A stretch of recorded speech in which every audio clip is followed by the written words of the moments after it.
Pampa Debates. Oferecimento GBOX Previdência e Seguro de Pessoas. A proteção certa para a sua família. Unimed Porto Alegre. Cuidar de você. Esse é o plano. Biscoitos Zezé. Carinho que vem de família. Igual ao Banricompras. Só outro Banricompras. E CMPC Celulose Rio Grandense. Nossa fibra. Estamos iniciando mais um Pampa Debates. Hoje o Pampa Debates está começando tranquilo. O Lênin nem é questão de direito. Está absolutamente tranquilo, hein? Brigadeiro Raul José Ferreira Dias. O brigadeiro já viu o Lênin tão tranquilo assim? Não, mas o Lênin é sempre equilibrado, sempre... evidente, mas é verdade. Sim. Você não aceita a provocação. Quando não fala no Gilmar Mendes, ele fica tranquilo. Se falar no Gilmar Mendes, já se ri. São irmãos, né? O Paulo Sérgio tem que trocar o argumento. Pô, mas melhor que eu tenho contra ti. Não tenho outra arma, rapaz, é a única. É a única arma. Mas temos o prazer hoje de receber uma grande personalidade da República, um homem que orgulha o Rio Grande do Sul, foi nosso homenageado com o troféu Senado Sul, foi um dos mais aplaudidos homenageados, o general de exército Sérgio Westphalen, claro, primo do nosso glorioso Pedro Westphalen, Etigói. É uma família de tradição aqui no Rio Grande do Sul e de muito respeito. General Etigói, prazer tê-lo aqui. Obrigado. Ministro, né? Foi ministro, sempre ministro. Ministro, não, como eu digo sempre, nunca havia lápide de um ex-ministro. Aqui jaz o ministro, né? O ex-ministro. Não, mas tem. Para nós, o Marum, que é o nosso companheiro lá de Atlântida, o Marum tá... Fomos ministros juntos. E a gente briga que o Bolsonaro precisaria um Marum hoje, né? Está precisando. Está precisando. É verdade. Ele tá... O próprio Bolsonaro, ele está sendo Marum, né? Ele poderia ter um cara como Marum, né? Para fazer a defesa. Muito embora tenha o que o Temer não teve, não porta-voz, que o general esse... Rego Barros, né? Rego Barros. Otávio Rego Barros, né? Ele é uma pessoa extraordinária. Mas não sai... Com permissão. De jeito nenhum. A imprensa tenta provocar e ele é o treino e não sai da... CNTP, condições normais de temperatura e pressão. E eu fico me lembrando, viu, general, do meu conterrâneo, do nosso conterrâneo, Alexandre Garcia, quando foi porta-voz do Figueiredo. Alexandre era uma festa. Cada pronunciamento que ele ia dar, virava em festa com a imprensa, né? Prazer, general, tê-lo aqui. Obrigado, muito obrigado pelo convite. É um prazer a todo meu compartilhar esse momento aí com... E temos assuntos na esfera militar, na área militar, de toda ordem, especialmente essa questão agora com a Venezuela. Então nós vamos ter muito o que falar aqui. Esses episódios que o senhor vivenciou tanto, né, em Brasília, que agora ficam aguçados, né, à medida que o tempo passa, parece que os trumpistas ficam mais ensandecidos, né? E quanto mais ensandecidos ficam, mais razão dão ao Maduro, mais bandeiras anti-americanistas surgem na Venezuela. Tá bonito, Hernani Polo, hein? Tom Sirton, nosso deputado Hernani Polo. Muito obrigado. É a dona Alessandra que está te escolhendo. Também. Tem que ser, sempre tem alguém que nos orienta, né? Então, muito obrigado aí pela oportunidade de poder também estar aí com os amigos nessa qualificada bancada aí no nosso Pampa Debates. Acho que a tranquilidade e a calmaria do Lênin hoje se dá também ao clima, ao tempo, choveu, a temperatura baixou, tudo fica mais... O Supremo está 5 quilômetros. O Supremo está quietinho, o Gilmar Mendes não fala. Parece até o mar de Atlântida. O Supremo.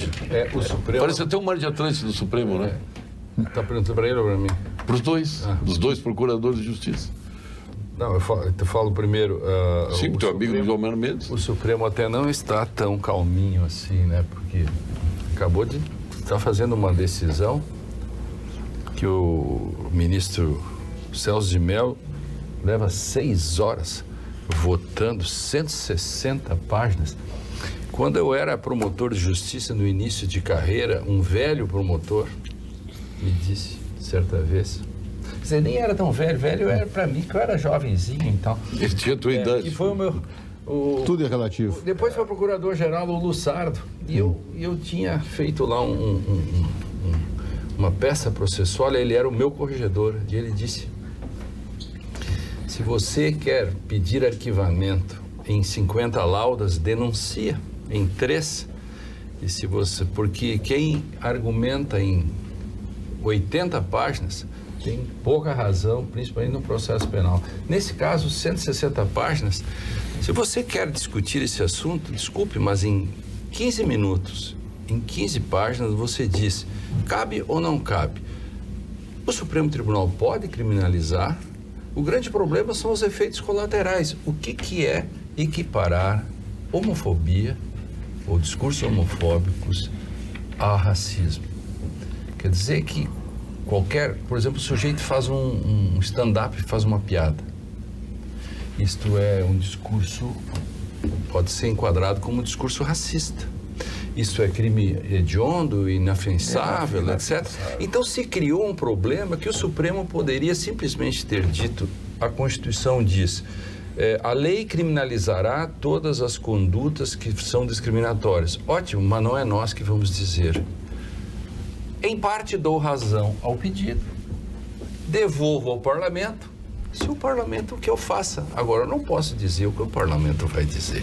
Então, o Supremo não está tão calminho assim. Aliás, eu tenho esperança que o... Mas parece que o presidente colocou assim debaixo do braço, tirou da pauta. Eu espero que o ministro Gilmar Mendes, eu espero 3 votos diferentes nessa questão. Eu espero um voto diferente do Gilmar, um voto diferente do Lewandowski, um voto diferente do Toffoli.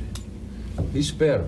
Pode não dar nada, mas eu já esperava que esses outros votos que estão aí fossem assim. Mas diferente que uns diferentes dos outros ou diferente dos que já votaram? Não, diferente dos que já votaram. Tá, eu espero que eles digam isso que eu disse agora. Muito simples. Existe uma omissão? Eu posso dizer que sim, porque a Constituição determina a criminalização de condutas discriminatórias. Lato sensu, não diz quais. Sim. Mas o que o Supremo tem que dizer? É verdade. Tem que legislar. Mas a questão da homofobia é uma bandeira da esquerda. Temos 2 questões, né? Nós temos 2 questões. Uma questão é se o Supremo pode criar. Claro, ele não pode fazer. Crime. Claro. Segunda, se é crime ou não é crime. Sim. Então, são 2 questões. E eu falo a cavaleiro disso, desculpe, só para dizer rapidamente, muita gente me pediu nas redes sociais que eu me pronunciasse sobre isso. Eu não quero brigar com meus amigos, criar polêmica sobre isso, eu tenho muitos amigos que defendem essa tese aí, mas eu fui o primeiro a escrever contra isso. Quem começou isso aí, a primeira posição foi do Procurador-Geral da República. O Janot fez um vigoroso parecer, o Ministério Público, um vigoroso parecer a favor. Aí, Ingo Sarlat, Clemerson Cleve, Jacinto Coutinho, Flávio Pansieri e eu, 5, fizemos um artigo duro contra, até foi citado agora no Supremo, dizendo que não podia. Essa é uma questão essas 2 questões, nenhuma das 2 pode. Que o senhor levantou. Sabe, Paulo Sérgio, é interessante isso, porque o Supremo vem reescrevendo algumas páginas de direito constitucional e o Lênio, que a gente brinca, né, que o Lênio, qual foi a palavra que eu usei esses dias para ti, Lênio, que era daqui a pouco vem, não é melhor. Mas a gente aprende na faculdade que não se admite analogia em direito penal, né? E o Supremo vai estar legislando por analogia, né? E não há dúvida nenhuma de que a gente discute isso muito, que o silêncio do Congresso é legislar. Né? Porque o Supremo não pode, o Congresso Nacional não pode dizer assim, olha, eu não quero fazer uma lei sobre tal assunto. Então, quando o Congresso silencia, ele está exercendo a legislatura. Quer dizer, quando ele deixa de legislar sobre um determinado assunto, esse é exercício de legislatura. E o Supremo não pode, toda vez que o Congresso silencia, resolver dizer assim, não, eu vou interpretar o silêncio como omissão e, portanto, eu vou agora dizer qual é a lei. Evidentemente que não cabe ao Congresso. A lista não vai ter fim. Mas pode fazer jurisprudência, o Supremo, ou não pode? Sobre lei que existe, interpretando a lei que existe, mas não criando lei. Mas não é criando lei, ele pode fazer jurisprudência em cima do que existe. Me permite dizer, se a Constituição manda, se a Constituição manda que se criminalize as discriminações, cabe ao Congresso dizer quais discriminações, porque senão daqui a pouco o Supremo vai dizer assim, olha, eu acho que estão discriminando muito os gordos. Então vamos agora criminalizar discriminação de gordo. Eu acho que estão discriminando muito o cabeludo. Vamos criminalizar agora. Aí entra numa lei só, que é a lei anti-bullying. Pronto, só numa lei. É isso. O general estava também falando quando ele pediu uma rápida intervenção que durou meia hora. Nós estamos a 4 minutos no ar, 5 minutos no ar. E a provocação. lei vozia já cantando frouxo. A socapa e a sorrelfa. Lembra dessas palavras? Sim. E a sorrelfa. A sorrelfa. General Sérgio Tiber. Olha, eu acho que a gente está vivendo... Isso que a gente está vivendo não é só do STF, não. É de todas... É muito amplo em termos das instituições da República. É muito amplo. Hoje nós começamos, e a Constituição de 88, não é a minha área, mas acho que todo mundo no Brasil dá um palpite um pouco sobre isso. A Constituição de 88 consagrou os 3 poderes clássicos da República, né? O Executivo, o Legislativo e o Judiciário. Consagrou dessa forma, até porque deu oportunidade para que se discutisse o parlamentarismo, enfim, até a monarquia. E hoje, de fato, nós temos pelo menos 6 poderes. Se agregam a ele o Ministério Público, o TCU e a Polícia Federal, agindo todos de uma forma autônoma, né? E a Receita Federal também. Também, de alguma forma, sim. Hoje, falava-se aqui há pouco no ministro Gilmar Mendes, ele deu uma entrevista à Band News hoje de manhã sobre isso aí. Muito forte a entrevista dele. Eu acho que o que a gente precisava fazer, eu acho que o que o Brasil precisa fazer nesse momento é parar para avaliar o rumo das suas instituições e reinstitucionalizar. Vamos voltar ao que diz a Constituição. Se o que vale é a Constituição, vamos seguir o que diz a Constituição. Reinstitucionalizar o país em termos do papel das suas instituições e reencontrar o rumo do convívio harmônico, como deve ser, né? A própria Constituição começa dizendo que os poderes são harmônicos e independentes. Ela não diz que são independentes e harmônicos, né? Então, reencontrar essa harmonia. E depois, desculpe, a Constituição diz que são poderes da República: legislativo, executivo, pela ordem, e judiciário. Você pode olhar como eles são postos dentro. Por quê? Primeiro, poder do povo, depois, outra delegação popular, executivo, e depois quem não tem voto. Se dá conta nisso? Isso é uma sutileza que a Revolução Francesa, de lá para cá, nos legou, e a gente às vezes não se dá conta de uma coisa levezinha, assim. A própria ordem que está posta em todas as Constituições. Você dá conta? A partir de lá. Isso. Tem um outro fato semelhante que aconteceu também, e aí o STF acabou intervindo, que é a Lei Candir, né, que o Congresso aprovou por uma omissão do Congresso de não regulamentar. O STF determinou que o Tribunal de Contas da União fizesse a regulamentação, deu um prazo para o Congresso não cumpriu o prazo determinado, e aí remeteu-se ao Tribunal de Contas da União para regulamentar, que é um debate que, enfim, bem complexo e que envolve vários estados, entre os quais o Rio Grande do Sul, né, que é um estado exportador e que acabou não tendo, a partir da lei aprovada, essas compensações, né, pela União, esses ressarcimentos para... Né, isso que era uma regulamentação. Uma regulamentação. Só regulamentar, não regulamentar. Exatamente. Essa democracia de coalizão, que se chama aí, né, como é que se chama aí? Presidencialismo de coalizão. Nós temos um segundo coalizão, que é uma espécie de judiciariocracia de coalizão. Por quê? Porque as pressões que são feitas em torno do próprio judiciário, eu tenho uma lista que nós podemos começar por regulamentação de terras indígenas, todas são questões que não é da atribuição e que ele cedeu às pressões porque o judiciário poderia dizer não, porque dizer não também é decidir. Você entra com uma ação e diz assim, eu quero regulamentar as terras indígenas, vamos supor esse caso. Ele pode dizer assim, não nos cabe, essa é outra tarefa. Bom, dizer nós vamos agora para as linguiças e salsichões do frigorífico Castro. Aliás, para depois ingressar num outro tema que é a Venezuela, que é importantíssimo para toda a América Latina aí. O general Etigói está indo para o litoral agora, já está levando seu kit. A minhonzinha, ele me disse já a minhonzinha, está levando aquela linguicinha minhonzinha, está levando a calabresa, está levando a camponesa e uma linguiça que é espetacular, que encontra lá na parrilha do Sul, que é o chouriço, né? Espetacular. Linguiças e salsichões Castro, a qualidade vem desde 1960 e você encontra em toda a rede Zafari.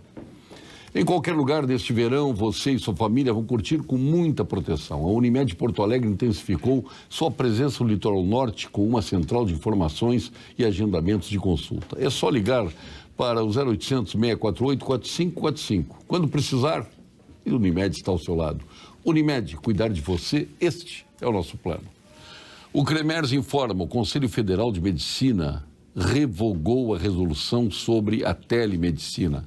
Após a manifestação da classe médica sobre o assunto, os conselheiros efetivos do Conselho Federal de Medicina divulgaram uma nota oficial na sexta-feira, dia 22 de fevereiro, explicando a decisão. A nova resolução será elaborada com maior participação dos médicos. CREMERS, em ação pela saúde.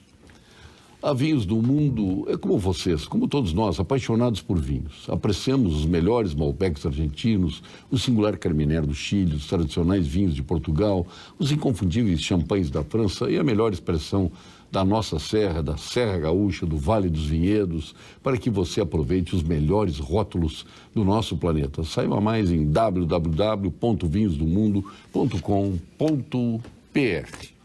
E aquela questão, por que alguém precisa perder para outro ganhar? Esta é uma pergunta, mas chegou a hora de perguntar esta lógica e enxergar mais as pessoas por trás dos números. E é por isso que a Unicred quer construir uma outra realidade, em que a cooperação exista sem o individualismo, a riqueza sem a miséria, o sonho sem a desilusão. Este é o propósito, criar um mundo de prosperidade sem perdedores. Se você também acredita nisso, venha com a Unicred e experimente a força de uma instituição financeira cooperativa onde se trabalha para que todo mundo prospere e vença. Unicred, é assim que vamos transformar o futuro. E agora aqui no Pampa Debate chegou o momento saúde, né? Com o nosso PhD em Oncologia, titular do Clínicas, do Ernesto Ornelli, sócio fundador do Instituto Oncológico Kaplan, mais jovem membro da Academia Brasileira de Medicina, presidente da Sul-Rio-Grandense, presidente da Bienal do Mercosul e da nossa vinícola Laurentia. Com os nossos telespectadores, com todos nós, o Dr. Gilberto Schwartzman, o André Ria dos Pampas, porque além de tudo é um grande músico. Fale, Dr. Gilberto. Olá, eu sou o professor Gilberto Schwartzman, especialista no tratamento de pacientes com câncer. Se a sua vontade é começar o ano de 2019 com o pé direito, dê uma revisada em suas consultas médicas. Se você é mulher e tem mais de 40 anos, marque uma consulta com o seu mastologista e faça a sua mamografia para evitar o câncer de mama. E a partir dos 50 anos, combine com o seu proctologista a realização de uma colonoscopia. Essa é a melhor forma de evitar o câncer de intestino. Converse com o seu médico sobre isso e boa sorte. Bom, vamos entrar no assunto Venezuela. Eu achei um pastelão o que aconteceu na nossa fronteira. Me perdoem os militares aqui, o Brigadeiro Dias, o General Antigói. Vou botar aqueles duas caminhonetezinhas lá com alimentos ali para estabelecer um tipo de provocação. Que auxílio humanitário se reduziu a nada. Eu, se fosse militar, não deixaria aqueles manifestantes venezuelanos hoje no Brasil, fossem até a divisa com a Venezuela, a fronteira, para tirar pedras dos soldados venezuelanos. Me perdoem, senhores. E lá foi semelhante. Aí show de lá, show de cá, qual é o maior show, qual é o maior público. Isso está virando uma comédia que vai se tornar tragicomédia, né? Infelizmente. Aliás, trágica ela já é, né? Mas não sabia que ia virar uma comédia como virou. Eu gostaria de começar pelos militares, né? Porque temos uma posição efetiva de quem cuida de inteligência e de estratégia. E vamos começar com o coisa de milico, mais antigo. Com o nosso general de exército, o Sérgio Antigói. Olha, quem conhece Pacaraima é uma vila. Né? Pacaraima é uma vila, é uma cidade com um status político, administrativo muito peculiar, porque ela é uma cidade reconhecida dentro de uma terra indígena. Ela é terra indígena.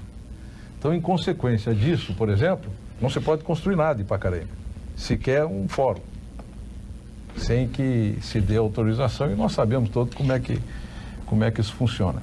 Essa cidade é uma linha seca, em que há uma fronteira tênue, com diversos caminhos alternativos, e logo em frente fica um quartel venezuelano. As relações militares, de um lado e do outro, são muito boas. Não são relações conflituosas, são boas. Elas, até mesmo por conta da quantidade de venezuelanos que tem acorrido ao território brasileiro. Nós estamos vendo ali, quando a gente olha para Pacaraima, as pessoas jogando pedra, aquilo é gente que ultrapassa a linha de fronteira, vai para o outro lado, vem para o lado de cá. Ou seja, se nós pusermos soldados na linha de fronteira, militares na linha de fronteira para bloquear aquilo, nós não vamos ter gente para fazer, para impedir aquelas iniciativas. Nós temos que entender, eu acho, a questão venezuelana sobre uns aspectos, e num aspecto que o Paulo Sérgio falou com muita propriedade, é a questão da ajuda humanitária. Ou seja, a Venezuela e a situação venezuelana sempre foi vista pelo governo brasileiro, o governo Temer, e agora o governo Bolsonaro está mais ou menos na mesma linha, como uma questão humanitária. Lá atrás, em julho de 2016, e depois em setembro, foram oferecidas ajuda humanitária brasileira. Primeiro o Brasil oferecendo e depois o Brasil via Caritas. A Venezuela nunca aceitou.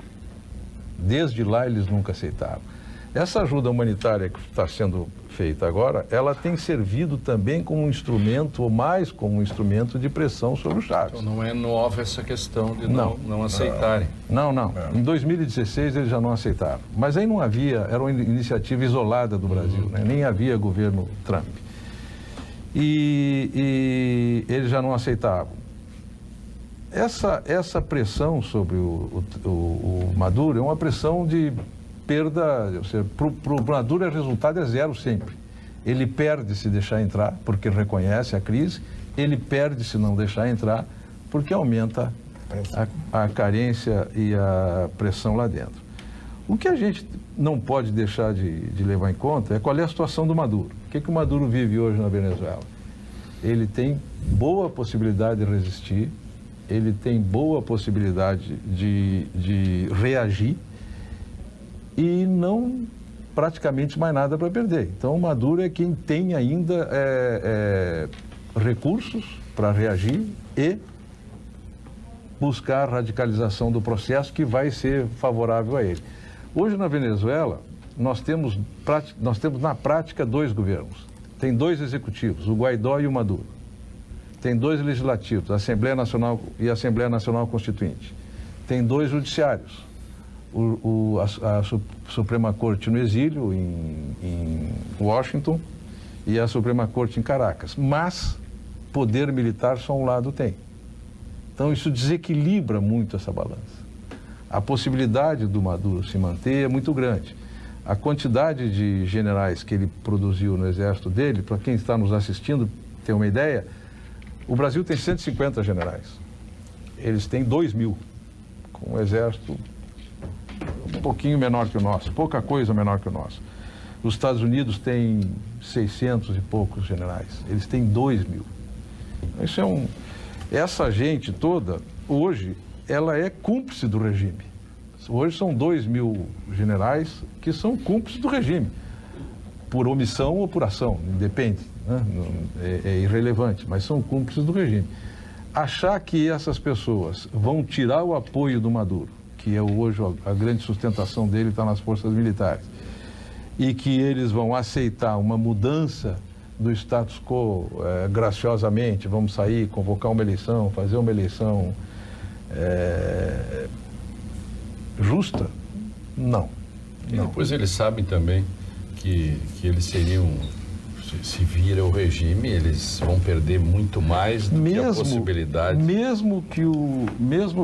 Qual foi a primeira providência? Uma das primeiras providências do Guaidó foi oferecer uma anistia. Mas não adianta isso. Tá bem, ele pode oferecer uma anistia, mas essa anistia tira todos os, vamos dizer assim, as vantagens que hoje tem. Olha, eu vou te dar anistia, mas tu vais perder tais vantagens. Tá? Aí o cara... Além dele saber que ele vai perder as vantagens, nós temos que nos lembrar o que aconteceu com a anistia na América do Sul recentemente. Quase todas foram revogadas ou tentam se revogar. O Uruguai é um caso aqui, não, mas... Se eu fosse advogado dos militares venezuelanos e alguém fosse falar anistia, eu disse, meu amigo, calma, não dá muita bola para esse troço. Daqui a pouco vai aparecer um cara da Justiça da Transição e vai dizer assim, não vale. Não vale, porque a esquerda queria uma anistia ampla, total e restrita. Vamos revogar a anistia. Então, o Brasil. Isso se perdeu um pouco como instrumento. Eu, pessoalmente, acho que a saída é essa, é negociar, é encontrar uma saída para o Maduro, para os seus acólitos, mas são 2.000, pelo menos na área militar, fora o resto, né? E os outros atores que são atores que perturbam tremendamente o cenário venezuelano. Atores externos que apoiam a Venezuela, como Rússia, China, Irã, Turquia, Bolívia, né? O Equador não mais, Nicarágua, e atores internos que são elementos de perturbação hoje lá, como, por exemplo, o Exército de Libertação Nacional colombiano está há mais de 10 anos dentro da Venezuela. Fez da Venezuela santuários, está ocupando, faz base de exportação de drogas para um trajeto, inclusive, rota inclusive pelo Brasil. Além disso, a gente tem a questão do Essequibo, que é ainda mais complexa, que é aquele pedaço da Guiana que a Venezuela reivindica, e que une situação e oposição. Foi descoberto muito petróleo. Tem muito petróleo, é uma bacia petrolífera. Por acaso. É uma bacia petrolífera enorme. A Venezuela não reconhece as mediações que inicialmente aceitou e que deram razão à Guiana, o Brasil. Todo o resto da América, o Brasil reconhece, né? E esse problema do Essequibo, ele une a oposição com Maduro. Ou seja, esse é um ponto de convergência de opinião entre Maduro, o regime chavista, madurista e a oposição oposição também não aceita. Não, a oposição não aceita. Ali tem tanto petróleo que tem mais do que a Venezuela tem, né? Consta tão grande. A Venezuela é o maior barril de petróleo do mundo. Ninguém tem mais petróleo do que a Venezuela. General, me permita colocar só uma dificuldade.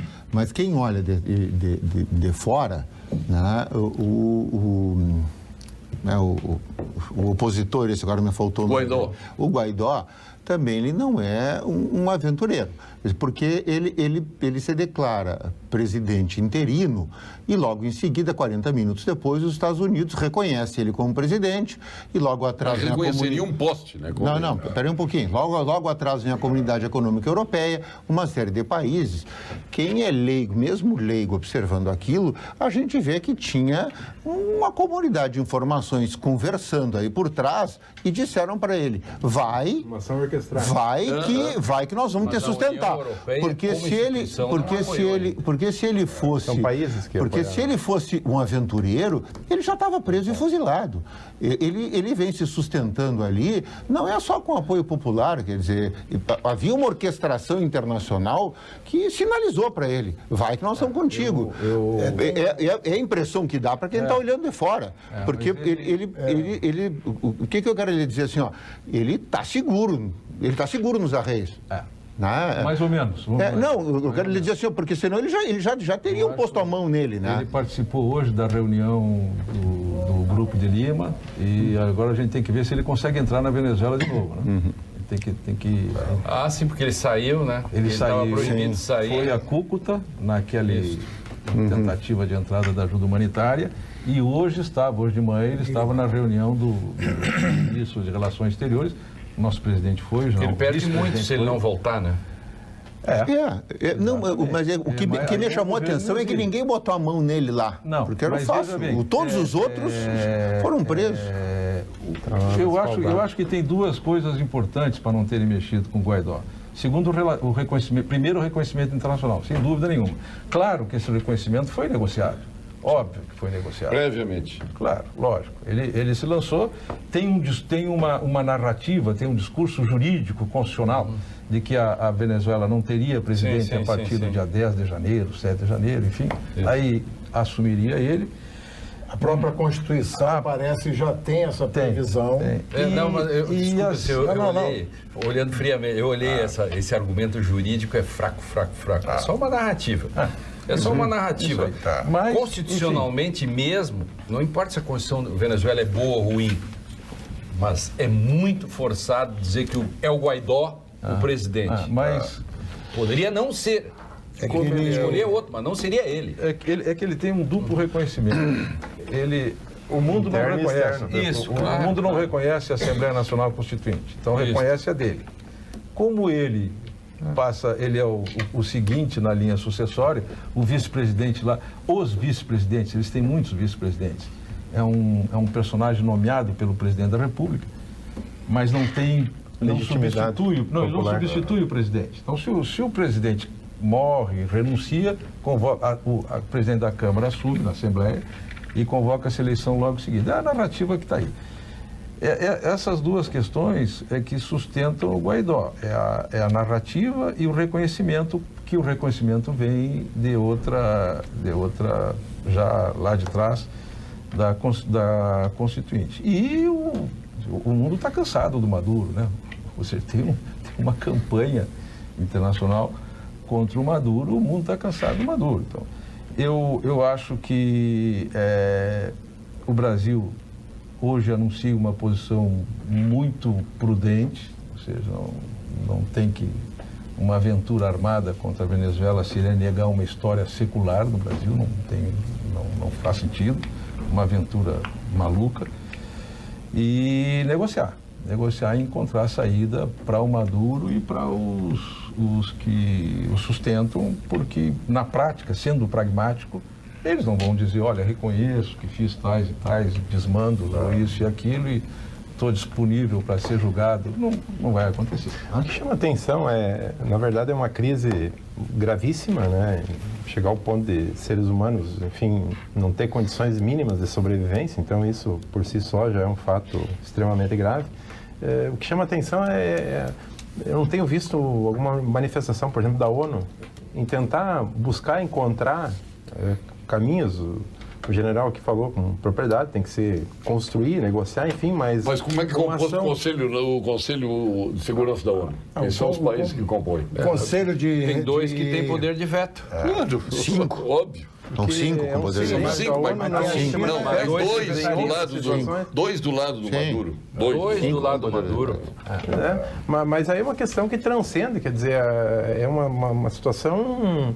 muito além de ser do lado o apoiador, quer dizer... Eu não tenho assim, as informações mais profundas, assim, só como Eduardo também, assim, de observação e leitura de imprensa.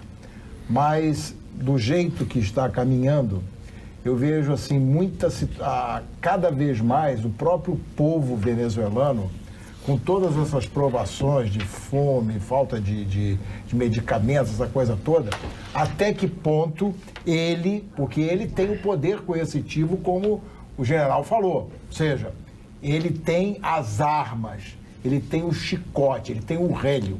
Então, ele desarmou o povo, então quem tem a arma é ele, inclusive porque pegou um monte de milícia e distribuiu a arma para as milícias dele todas.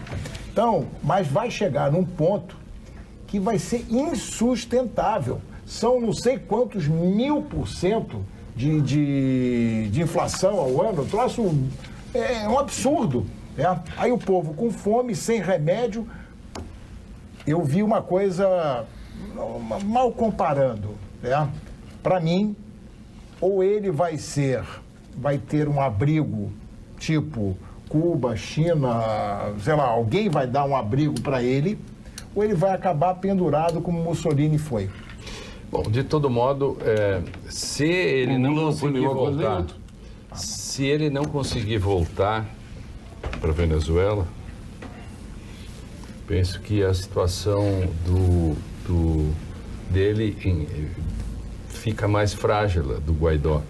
Se ele ficar com O Trump uma espécie sabe- de governo do exílio. O Trump sabe que ele imita o Obama? Todos os gestos dele são iguais ao do Obama. Todos. Não tem nenhum. A fala dele, do Guaidó, é igual ao do Obama. Não tinha observado. Mas pode observar, é a imitação perfeita do Obama. Ele encarnou o Obama de tal forma que... Pode observar todos os gestos dele. Aquela entrada correndo dele, tia. Parecia sim, Obama eu brincando vi. com as crianças. Aquilo ali foi bom. Eu me lembro de um episódio que eu fiquei pensando, né? Um país tão pequenininho como Honduras, né? Aqueles episódios, Honduras não deixando diplomatas entrarem, que tem um episódio forte, eu pensei, mas Honduras não vai resistir porque eles são tão fraquinhos, enfim. Mas há uma questão internacional, tanto é que a ONU, nesse caso aqui, está parada, que desde que essa é uma tradição e é uma questão legal também, que cada país, por mais pequeno que ele seja, por mais miserável que ele seja, por mais coisas que ele faça, como a África, por exemplo, tem alguns países, não se invade. E, portanto, é muito difícil, porque a invasão cria um outro problema, porque quando todos querem... Por exemplo, uma coisa é tirar o Milosevic com a ONU bombardeando, que até o filósofo mais democrata do mundo escreveu um texto a favor, que era o Jürgen Habermas, que eles foram lá e bombardearam a Iugoslávia. Isso é uma coisa. Por quê? Porque passou pela ONU, não teve veto, porque o cara não aguentava mais. Agora, quando tem a ONU não se mete e os outros se meterem a um problema, caem num atoleiro, basta nesse momento ele não deixar o cara entrar, ou se entrar, dependendo, eles prende, leva 6 meses, esfria e ele continua, faz a transição, daqui a outro faz eleições, não sei. Eu acho que ele vai durar mais tempo. Acho que o Maduro fica mais tempo no poder por causa desse fator externo ONU. Eu também acho que a tendência é ele cobrar mais caro para sair. Não vai ser com a facilidade, o curto prazo que estão imaginando. Mas as Nações Unidas, ela lida com o problema a partir a comparação entre os Balcãs e a Venezuela. Nos Balcãs houve um genocídio, claro, né? Sim. Por isso? Um negócio horroroso. Todos apoiaram o bombardeio. Esse é um cuidado que a gente tem que ter, que é para não cair na mesma arapuca, na mesma esparrela que caiu a Europa. Os Estados Unidos jogou a Europa na guerra dos Balcãs. A Europa parou e ela está até hoje vivendo as consequências no mercado, na União Europeia, as consequências econômicas do esforço de guerra dos Balcãs e da reconstrução dos Balcãs. E nós não podemos entrar numa esparrela dessa de repente, com a retomada da economia, meter numa aventura. A mesma coisa, me permite, não? Aconteceu na Primavera Árabe. Se derrubou os ditadores para vivermos esse inferno que está acontecendo. Sim, se empolgar com uma coisa que dá ao contrário logo adiante. Claro. Mas isso é ruim com o ditador, muitas vezes é muito pior sem ele.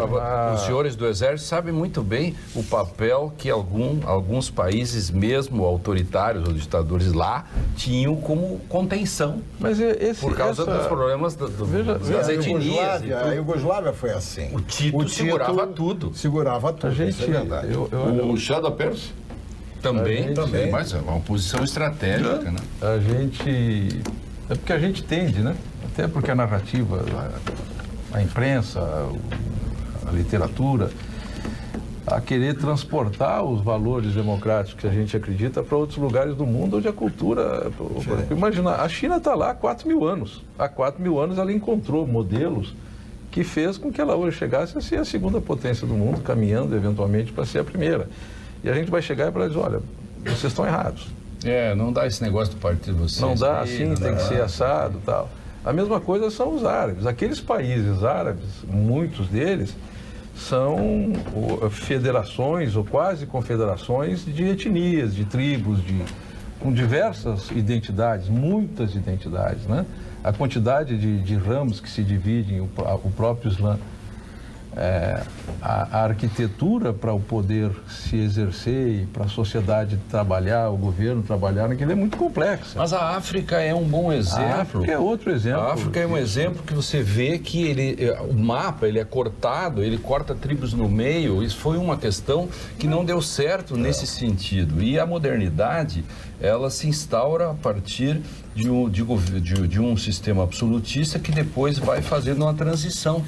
Paradoxalmente, pelo menos em termos de democracia, é ruim dizer isso, mas o país que mais deu certo nesse sentido foi aquele mais cruel, que foi a África do Sul, que tinha um Estado centralizado, um Estado moderno centralizado, para o bem e para o mal, mais para o mal. Os outros países podem ter um poder, mas continuam as tribos com os seus poderes e que a própria faixa de fronteira, ela apenas é fictícia.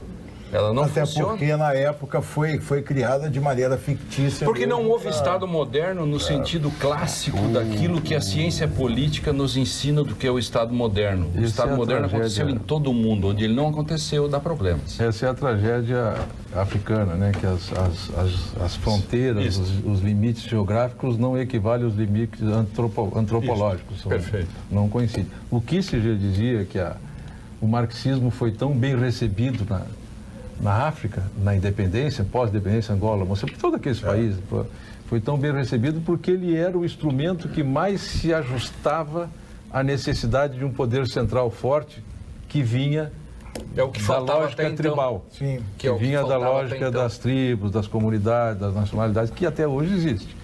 Né? Então, a África vive isso, enfim, os Balcãs viver um pouco disso.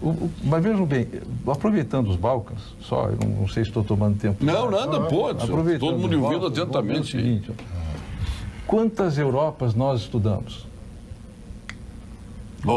Quantas Europas nós estudamos, né?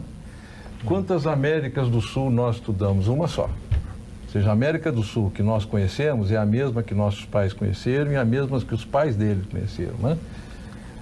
Tchecoslováquia, por exemplo, virou quantos países? Sim, a Tchecoslováquia virou 2 países, a Iugoslávia virou quantos, né? A União Soviética apareceram aquele monte de alguma coisa tão... Que até hoje, que a gente olhando, a gente nem sabe. Precisa estudar muito para saber onde ficam os países. Isso foi resultado a história da Europa é a história da guerra, né? Ou seja, uma aventura, voltando à questão venezuelana, uma aventura bélica aqui, uma aventura militar contra a Venezuela, nos jogaria num ambiente que, lógico, que não daria Sugeriu, inclusive, a mas questão tiraria do ELN, a estabilidade. O ELN, o Exército de Libertação Nacional, que ainda está vivo, né, lá na Colômbia, surgiria as suas congêneres, Farc, todas essas questões se aproveitariam num conflito qualquer. Não tenha dúvida, não tenha dúvida. Então eu acho que... E depois é o seguinte, quando a gente vai fazer a história é uma bela ferramenta para tentar entender essas coisas. A história da Venezuela não é a história de um país qualquer. A Venezuela deu Bolívar, que libertou boa parte da América. Deu Santander, que libertou a Colômbia, deu Sucre, que libertou o Equador. Ou seja, eles não são, olha, vai ser um passeio, vamos lá e tira e está acabado, não. E teve muitos seguidores aqui pelo Sul também. O que se vai dar ao Maduro é o argumento que ele precisa, do nacionalismo exacerbado, vamos defender a pátria, o patriotismo, enfim. Essa é uma questão da raiz. Não, mal comparando, foi Galtieri na Argentina. Quando ele se sentiu fraco, o que ele faz? Ele faz uma guerra e une a Argentina. Mas aí vem uma questão. O Hugo Chávez era um tenente-coronel que montou parte do quartel que ele comandava, eu não me lembro qual é a arma dele, invadiu o Congresso venezuelano, manteve no cativeiro durante horas deputados venezuelanos. Aí eu pergunto, ele era um homem de direita ou era um homem de esquerda quando tomou essa atitude? Quando é que ele se entregou para a esquerda? Porque ele não era de esquerda. O bolivarianismo dele veio depois. Eu acho que veio depois. Olha, nem o Bolívar era de esquerda. Não, o Bolívar não era de esquerda, não. Mas não existia isso. Não, claro que não existia isso. O Marx era um crítico severo do Bolívar, né? Sim, porque Marx é posterior. Não, mas eu estou dizendo que ele era um homem de direita. Na nossa visão daqui, ele era um homem de direita. Sim, considerando as características entre direita e esquerda, sim. Claro que quando o Bolívar surge, ele é anterior a Marx. Claro. Então, assim como esses dias aquele deputado Kim Kataguiri, ou não sei Kim Kataguiri, ele estava falando um vídeo em que ele dizia, né, que na Primeira Guerra Mundial Marx mudou de ideia. Tem que avisar ele que o Marx tinha morrido 30 anos antes. E esses dias uma professora falava de marxismo e bolivianismo. Mas calma, o Bolívar é anterior. Então a ideia de direita e esquerda, claro que ela tem que ser. Não, mas estou falando do Hugo Chávez, não é do Bolívar. Sim, eu sei. O Hugo Chávez era um homem de direita, aos meus olhos. Eu também acho.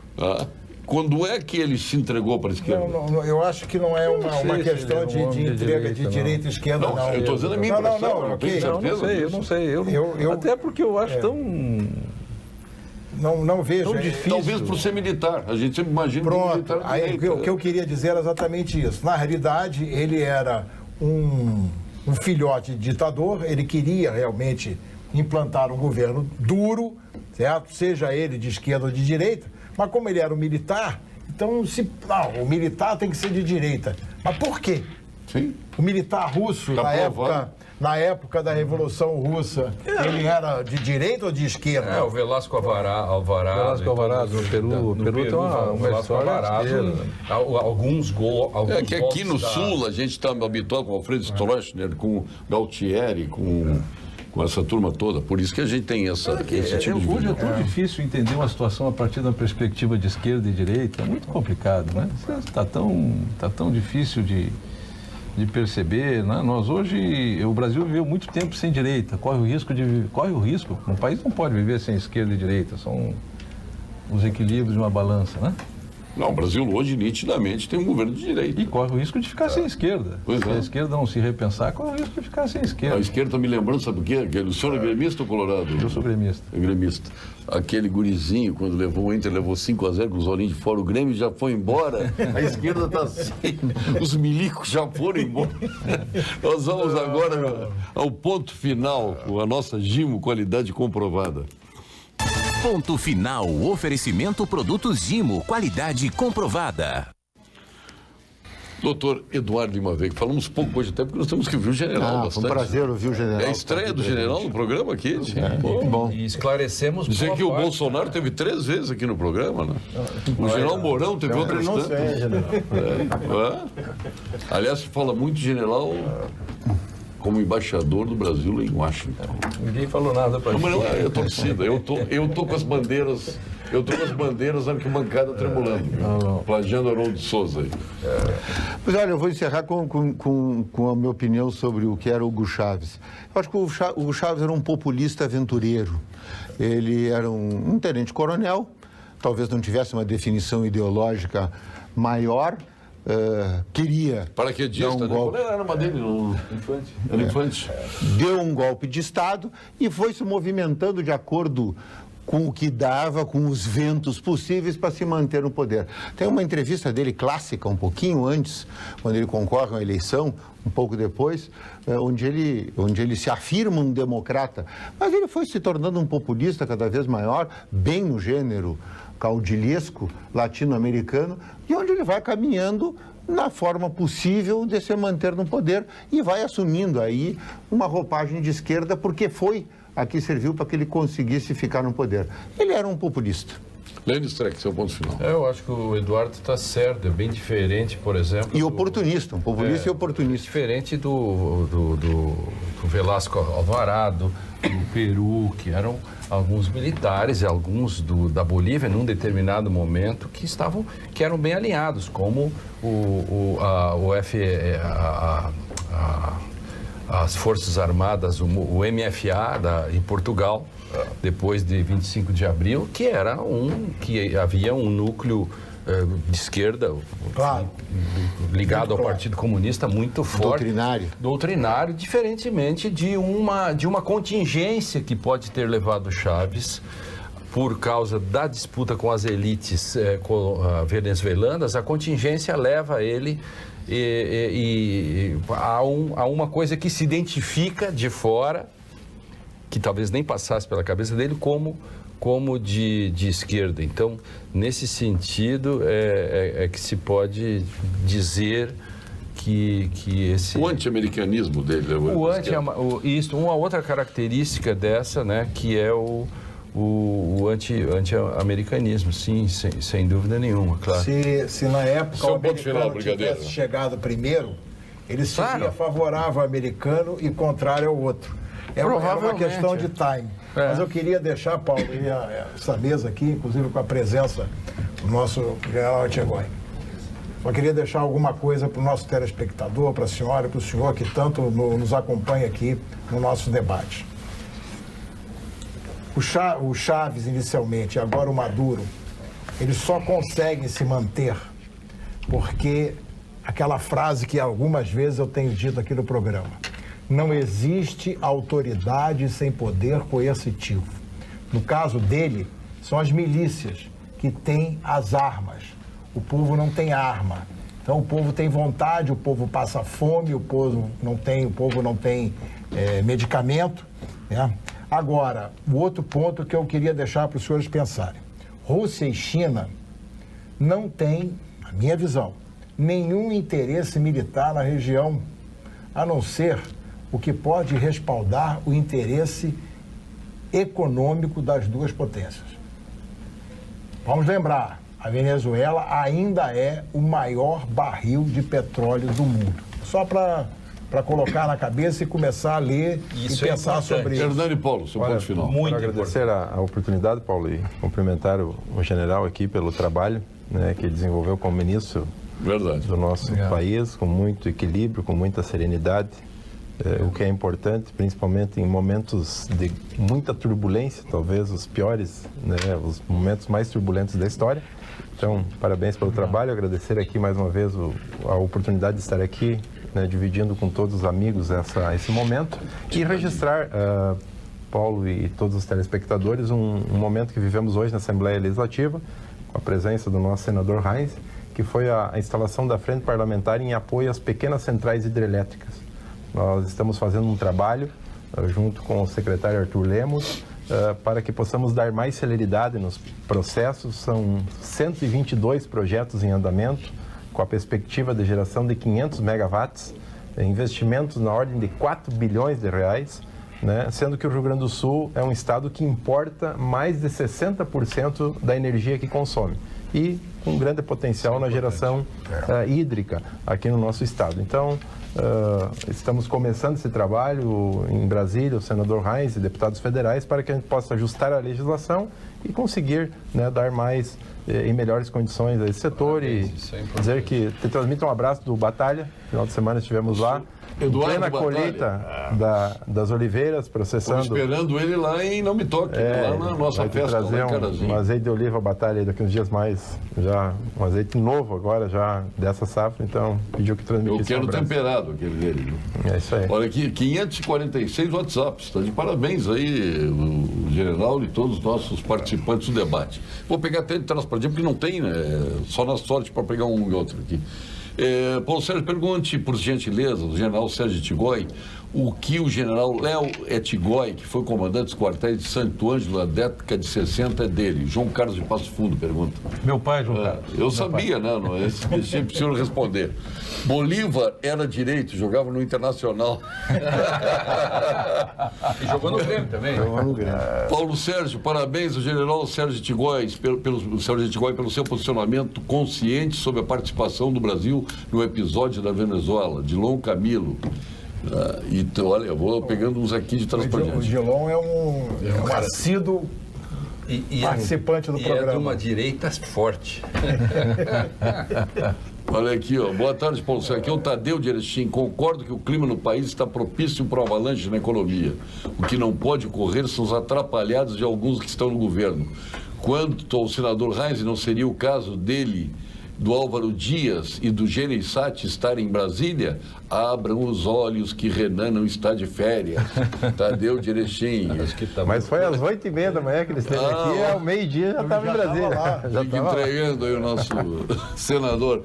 Paulo Sérgio, nobre bancada, bota a bandeira do Brasil aqui. Triste momento foi ver aquele povo coitado uniformizados com aquele vermelho que bem conhecemos aqui, com militares no meio da multidão, fardados, controlando o teatro arranjado num sol de escaldar, que não tinham forças mais nem para agitar aquelas bandeiras tenebrosas, suportando mais de 1 hora de falácias de Maduro, Rogério do Partenon, e por aí vai. Boa tarde, Paulo Sérgio. As pessoas não acham que pode ter gente apoiando mesmo? Sempre tem gente que apoia, não é? Claro. Tem que... Esse é um Qual a diferença pontual entre o PSL, eles que é o Partido Sol Laranjas, e a lavagem de dinheiro de partidos tradicionais em outras campanhas, o Marco de Tapes?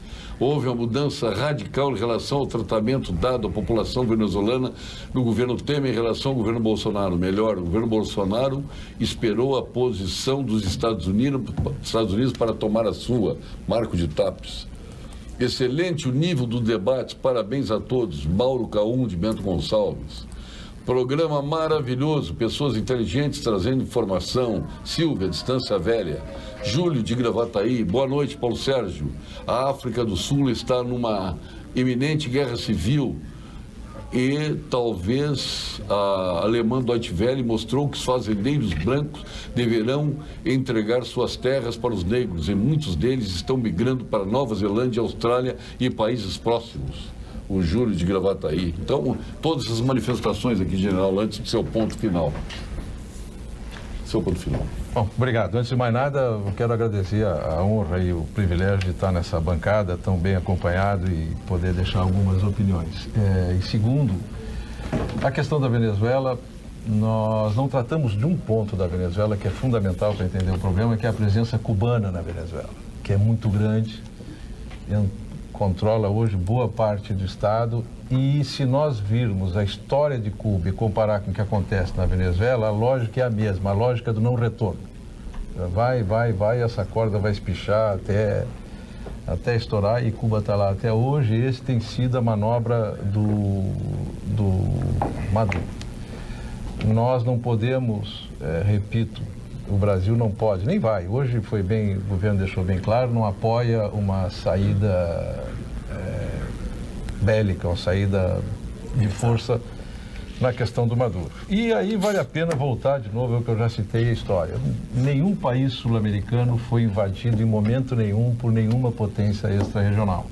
Mesmo aquela aventura das Malvinas dos argentinos, os ingleses foram até as Malvinas, mas não teve nenhum episódio dos ingleses na área continental. Então, eu acho que tem muita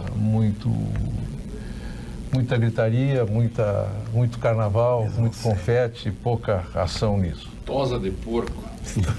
Tosa de porco. Muito grito e pouca lã. Rosângela de Botânico, boa noite. A ONU só dá graça quando a polícia mata bandidos. Aí a ONU se manifesta. E a ONU, onde está em tudo isto? Está na rota do interesse dos Estados Unidos invadirem a Venezuela? Ou querem enforcar esse bandido chamado Maduro? Aí o petróleo é deles. Esperem para ver o Natalino de São Leopoldo. O Natalino atirou em todo mundo. Atirou. Tem uma metralhadora que não sobrou ninguém. Se o Haddad tivesse ganho as eleições, como seria esse episódio? Maria Helena Velini. Tem curiosidade. Não precisa ter curiosidade. Essa é uma questão que nós não vimos também, porque boa parte do que acontece na Venezuela nós financiamos e apoiamos politicamente. Nós temos responsabilidade lá. Claro. É verdade. E a gente sabe que o Haddad, se tivesse ganho as eleições, a gente sabe o que estaria acontecendo nessa relação Brasil e Venezuela. Este é o socialismo, desarmou o povo e faz o mesmo passar fome. Ficam todos nas mãos deles e me admira o PT, o PCdoB, o PSOL apoiarem este maluco da Venezuela. Boa noite, Luciano. E por aí vai, os telespectadores manifestando agora, 552 WhatsApps aí. Aniversário hoje, foi seu chefe aqui, Aldo Rebelo. Olha aí.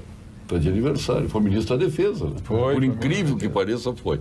Mas era um homem. César Meotti Garcia. Foi muito bem para as reservas florestais, ajudou muito para a transgenia. O Aldo Rebelo é de uma esquerda patriótica. Assim. Eu admiro o Aldo Rebelo, apesar da ideologia dele. E conhece o Rio Grande como pouco. César Schirmer também. César Schirmer de aniversário também, sábado, né? Esse é aniversário de sábado. O Paulo Zulkowski também de aniversário, o Jorge Scartesini, entre tantos. Todos sábado, Evelyn Saad, o Tiago Solca, nosso colega aqui da Rede Pampa, um abração a ele, o Ney Maldaner, a Cláudia Paim, e domingo o senador Armando Monteiro. Ele se reelegeu ou ele continuou senador? Estava no meio... Ele era candidato a governador, né? Mas eu não me lembro se ele tinha 8 anos ou foi no meio dos 4. Desembargador Antônio Vinícius Amaro, de aniversário hoje, Adriana Bercuó, o Alexandre Pradier, publicitário. Isso no domingo. O Jaime Canet Neto aí, a gente conhece o Jaime Canet Júnior, né? Agora está o Neto de aniversário. O João Brito Ianeves Neto, o doutor Brito, amigo do Rogério Mendelski, de aniversário médico, que subia a rampa com Collor de Mello. Lembram dele? Fazia subida tradicional na rampa.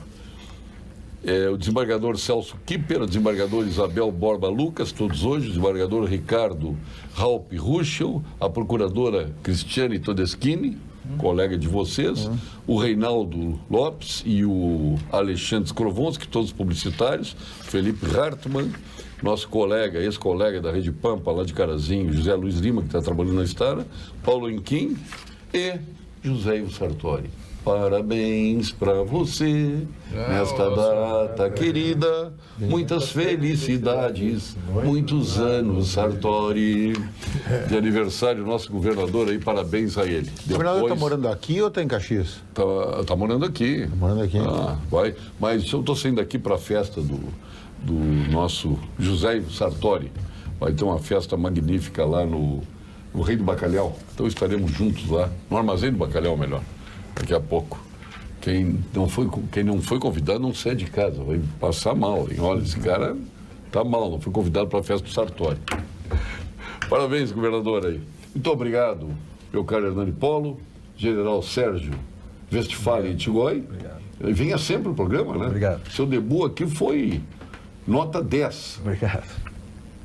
Nosso brigadeiro Raul José Ferreira Dias. Nós temos um quadro aqui para quem você bate continência. Para quem o senhor bate continência hoje? Para o meu general hoje, claro. General. Meu general aqui, pô. Lênin Streck. Muito bem. Só faltava tu bater pro Maduro, né? Para quem tu bate continência hoje? Ou tu não bate continência? Ele é contra Milico? Não bate continência? Não. Deixa eu fora. Para quem o senhor bate O continência? general Tchegoin está aqui estreando. Bate Se continência for aqui na mesa, sim. Eu achei que tua pergunta era daquela assim... Não é na mesa, é para quem tu quiseres. Se tu quiser bater pro Maduro, a gente respeita, não tem problema. Tá certo. Brincadeira, né? E o senhor bate continência para quem? Para todos aqui na mesa. É confete, serpentina, o carnaval tá aí mesmo, purpurina para lá e para cá. Ele quer que Muito obrigado. Vem aí o Jornal da Pampa, aqui de Porto Alegre, a cônsul do Esporte Clube Internacional, Vera Armando, que vai apresentar o Jornal de... ontem. Jornal da Pampa aqui de Porto Alegre. Fiquem com nossos apresentadores locais e aproveitem as notícias do nosso Rio Grande do Sul e do país. Obrigado, boa noite e até amanhã.